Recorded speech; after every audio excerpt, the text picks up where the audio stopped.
A verdadeira catástrofe não é a morte, mas o nascimento. Enquanto a literatura de horror convencional desperdiça tinta descrevendo monstros que habitam as sombras ou alienígenas que descem dos céus, o verdadeiro terror, aquele que gela a medula e paralisa a vontade, reside na banalidade aterrorizante de abrir os olhos a cada manhã. Há um livro, uma coleção de fragmentos afiados como lâminas de barbear, que não apenas diagnosticou a doença do espírito moderno, mas mapeou com precisão cirúrgica a paralisia emocional que define o ano de 2024.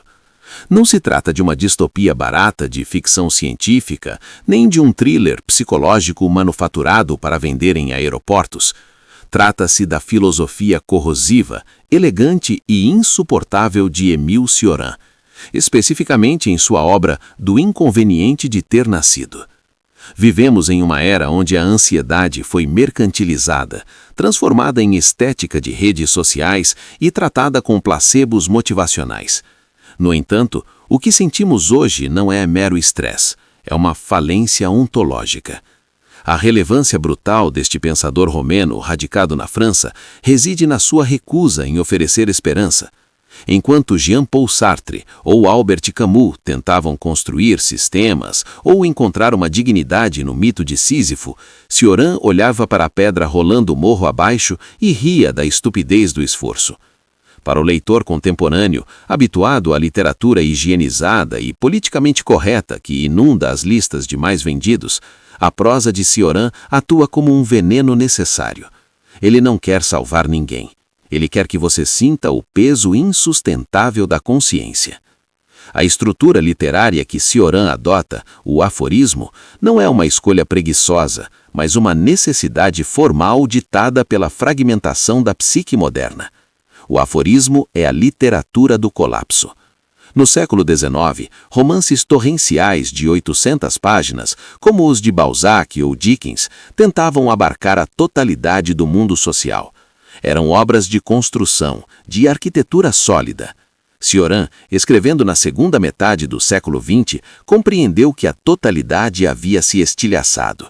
Não há mais narrativa linear que faça sentido em um mundo pós-guerra, pós-Deus e agora pós-verdade.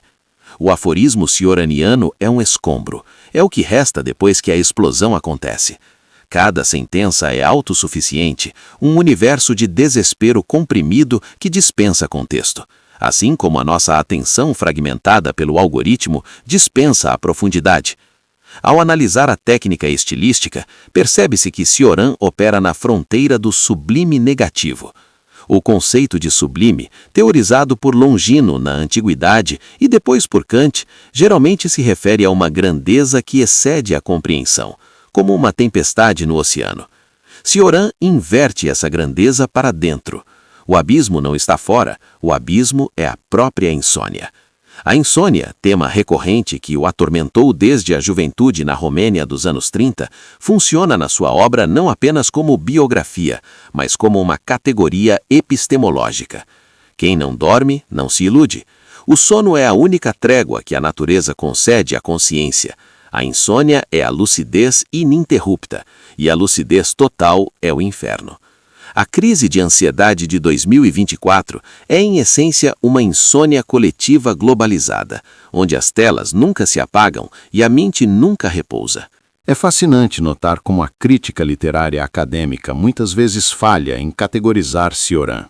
Ele é um estilista da língua francesa tão rigoroso quanto Paul Valéry, mas seu conteúdo é visceralmente anti-intelectual. Ele detesta o jargão filosófico acadêmico, preferindo a clareza cortante dos moralistas franceses do século XVII, como La Rochefoucauld. Mas onde os moralistas buscavam corrigir os costumes, Cioran busca desmantelar o humano. Ele é um mestre do horror existencial muito mais eficiente que H.P. Lovecraft. Lovecraft precisava de deuses antigos e tentáculos indescritíveis para evocar o medo do insignificante. Cioran precisa apenas de um espelho.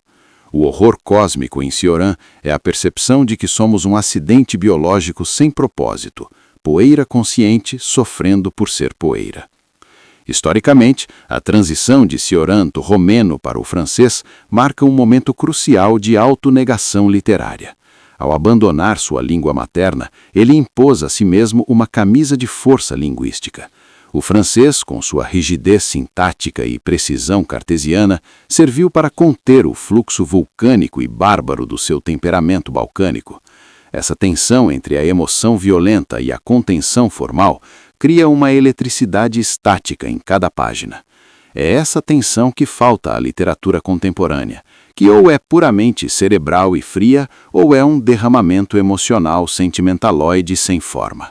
A mediocridade da ficção atual reside na incapacidade de fundir o grito com a geometria. Cioran fez isso com a precisão de um carrasco. A previsão da nossa crise atual está na sua análise do tempo.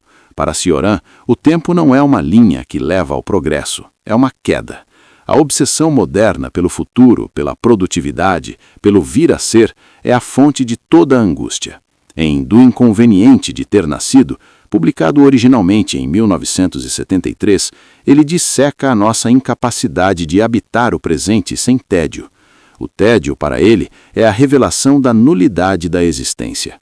Quando a distração cessa, sobra o eu, e o eu é insuportável. Em 2024, a sociedade construiu uma maquinaria tecnológica trilionária cujo único propósito é evitar que sintamos esse tédio cioraniano. Mas a máquina falhou. A ansiedade vaza pelas frestas. O doom scrolling nada mais é do que a busca frenética por uma distração que mascare o horror do vazio. Não se deve ler Cioran buscando conforto. Ele é o anti-autoajuda. Se a literatura de autoajuda diz "você pode tudo", Cioran responde "por que fazer algo?". Essa negação da vontade, que remonta a Schopenhauer, é levada ao extremo. Ele sugere que a única liberdade real é a desistência. Num mundo que exige performance constante, o ato de desistir, de se retirar, torna-se o único gesto de rebeldia autêntica. No entanto, há um paradoxo vital em sua obra. Apesar de pregar a futilidade de tudo, ele escreveu livros, e escreveu livros belíssimos. O ato de polir uma frase até a perfeição, de encontrar o adjetivo exato para descrever um nada, é em si uma afirmação de vida. É a vitória da estética sobre o niilismo. A recepção de Cioran exige estômago forte. Ele não é para os otimistas, nem para os que buscam justiça social em cada parágrafo, nem para os que acreditam na redenção humana. Ele é um autor para os náufragos. Sua proibição tácita no discurso público atual deve-se ao fato de que ele ofende o dogma sagrado do positivismo tóxico. Ele nos lembra que a depressão e a melancolia não são necessariamente desequilíbrios químicos a serem corrigidos, mas respostas intelectuais válidas a um mundo inaceitável. Ao encarar a crise de ansiedade que define este século, percebemos que as pílulas e as terapias comportamentais apenas arranham a superfície. O problema é estrutural. O problema é a própria consciência exacerbada. Cioran previu de chegaríamos a um ponto onde o conhecimento e a lucidez se tornariam insustentáveis para o animal humano. Nós somos primatas amaldiçoados com a capacidade de prever a própria morte e analisar a própria futilidade. A literatura dele é o espelho desse impasse evolutivo. Ler Cioran é aceitar que não há solução, e estranhamente nessa aceitação do pior reside a única paz possível. Se o nascimento é o inconveniente original, a morte é apenas uma correção de um erro burocrático do universo.